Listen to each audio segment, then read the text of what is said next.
the Joe Rogan Experience.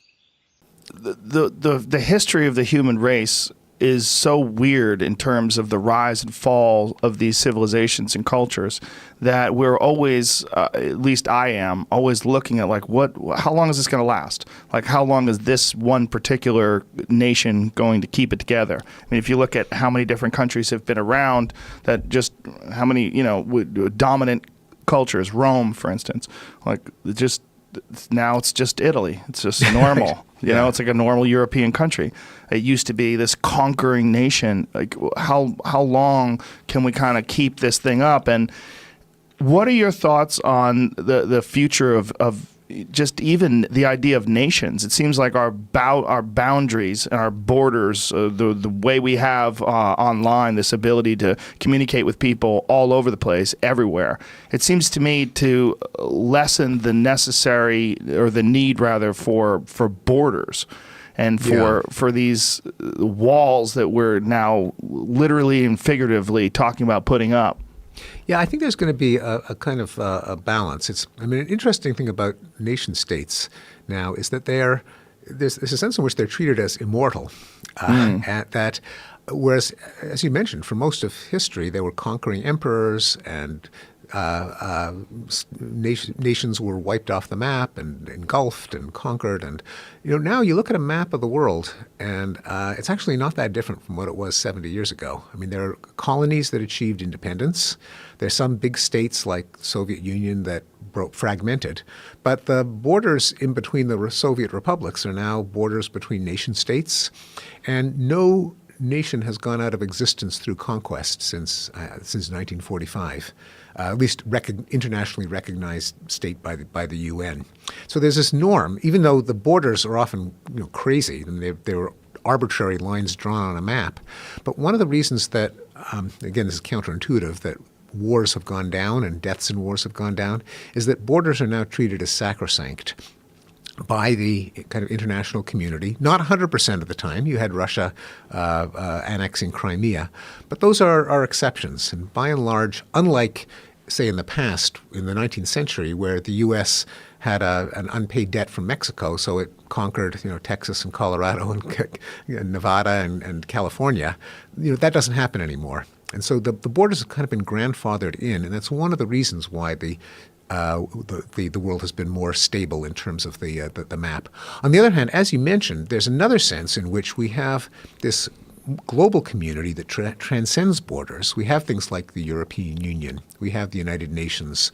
We have trade agreements like NAFTA, which try to get simultaneously the grandfathered borders, but this extra layer of cooperation that transcends the borders. And we need them more and more, despite the fact that our current president is pushing back against the global community.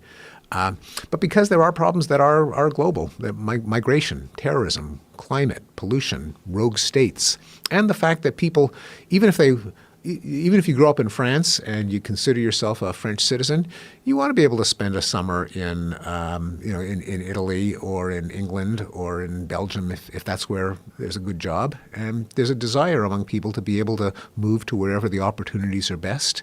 So there's going to be some kind of compromise, I think, between keeping the nation-state borders, just so you don't have constant wars of conquest and border disputes, but allowing the world and allowing the people of the world to take advantage of a true global community.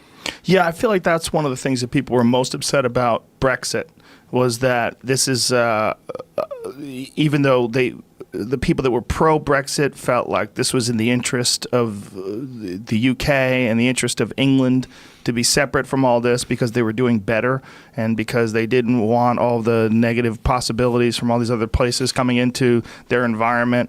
But what I think that people, what they didn't like about it was the idea that this is a regressive move, and that the progressive move is that we would all move towards this idea of a global community, of this entire world being free and connected. And we've talked about some of the problems that Paris has with immigration. We showed some of the videos of these these immigrants that had just littered all over the street and taken this place apart. And we were looking at it going, man, that is a real tragedy. But what it represents is a bunch of people that really don't have anything. Like, the real tragedy is that these people live like this. The real tragedy is not that they've done it to Paris. The real tragedy is that these people exist at all and that they moved to Paris looking for a better life, and now they're stuck in the situation where there's not a lot of sanitation, the garbage is all over the place, they're littering everywhere, and I wonder if we ever will have a world where there isn't a place where you can go and ship a factory and pay people $1 an hour, because they don't need $1 an hour, because it's just like living in Los Angeles or just like living in Phoenix. Like, you would never be able to pay someone $1 an hour because there's too much opportunity. The world has caught up and surpassed it. Yeah, I mean, there are a number of really complicated issues. That mobility is in general a good thing, and countries do well when they welcome in immigrants, but not on the short term. Yeah, not too many too fast. Yeah, faster than they can be assimilated and integrated into the new country. So, just opening the doors probably is not a good idea. No country really does that, but building the wall is a terrible idea too. And of course, the best way to prevent massive amounts of migration is to make life better in the countries of origin. Right. That is happening slowly and unevenly, but it's been noted that even in the United States and Mexico, more people are going, or the same number of people are doing the reverse migration from the U.S. back to Mexico now that the economy of Mexico is so much better than it was 25 years. Okay, yeah. Yeah, my parents live in Mexico. Okay, there you go. Yeah. And there is hard to detect, but there is a huge improvement in the standard of living in what used to be called the third world, the developing world, where if you look at the cutoff for extreme poverty, it's kind of defined somewhat arbitrarily as $1.90 per person per day, kind of the bare minimum to feed your family. It's down now from 50% a few decades ago to 10% now, and the United Nations has set the goal of bringing it to zero by the year 2030. And what is causing that? What's causing the change? So a lot of it is globalization.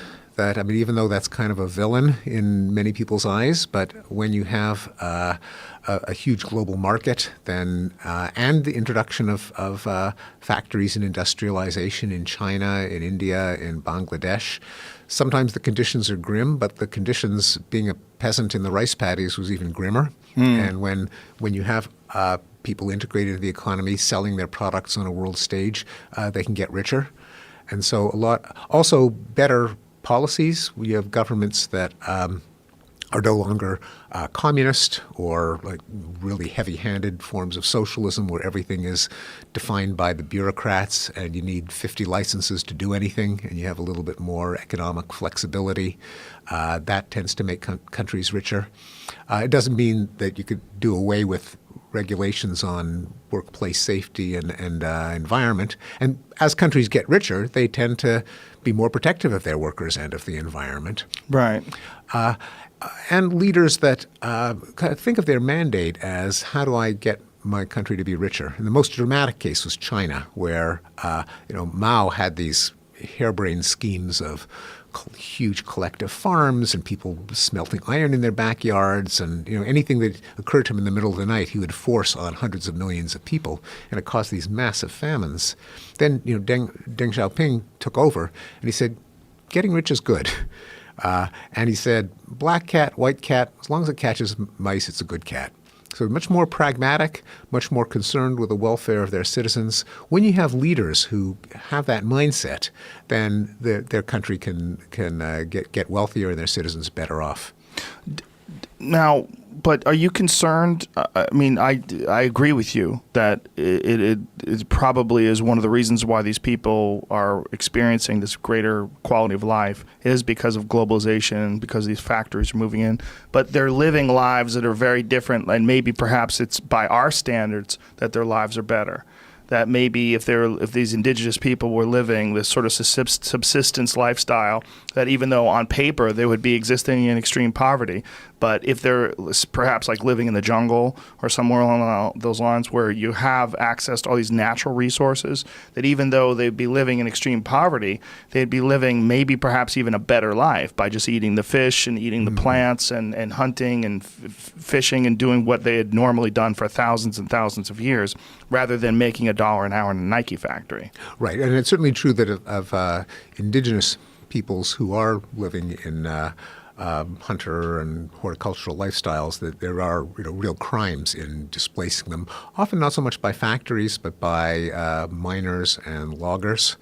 But they're a very tiny fraction of the world's population. Tragically, the vast majority of poor people are peasants, not horticulturalists, and they're kind of agricultural laborers, and for them, just based on their own choices, often the factory life is an improvement. It's an improvement not just because they're not kind of in the fields knee deep in muck, pulling up seedlings and getting bitten by disease carrying bugs, but for women, being able to move from a village to a city often means a liberation, that they can start a business, send their kids to school, be out from under the thumbs of their husbands and the husband's family.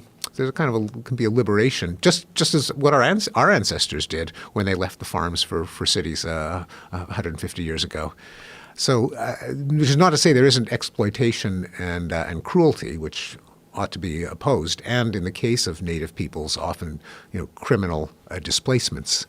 But on the whole, globalization has led to this escape from grinding poverty for literally hundreds of millions of people. So even when they move these factories into these places and charge or pay them $1 an hour, rather, it's still $1 more an hour than they would have gotten if the factory had been there. In many cases, that's true. Which is not to say there isn't exploitation. Yeah. But we look at our ancestors. My grandparents worked in a clothing factory, and when they emigrated from Poland to Canada, and it often is a route to upward mobility. Yeah, it's hard for us to accept that or even think about it that way, because we're saying, well, how come they don't have to pay these Mexican folks minimum wage just like they do in America? Like, well, why don't they have the same sort of setup that we do here? It just seems cruel. It does, and there, no doubt there is cruelty. But the relevant comparison is not so much the difference between working in a factory there and working in an office in Berkeley or Manhattan. It's the difference between working in a factory there and laboring in the fields there. And the people often given that choice, they line up for the factory jobs. Do you anticipate a time where there is no third world and there is no a massive economic disparity? It's conceivable. It's a ways off, but it's happened in huge parts of the world. I mean, we forget that places like South Korea now, this rich upper middle class society. Not so long ago, that was the third world. I mean, they were hungry. They were the children died young.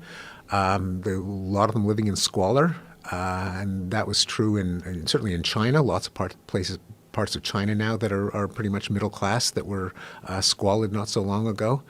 Singapore. I have an anecdote in the book in Enlightenment Now of my ex-mother-in-law who grew up in Singapore, and she remembers a childhood meal in which her family split one egg 4 ways. This was back in the 1940s. Oh my God! And Singapore is now one of the world's richest countries. Yeah. So it can happen. It is happening.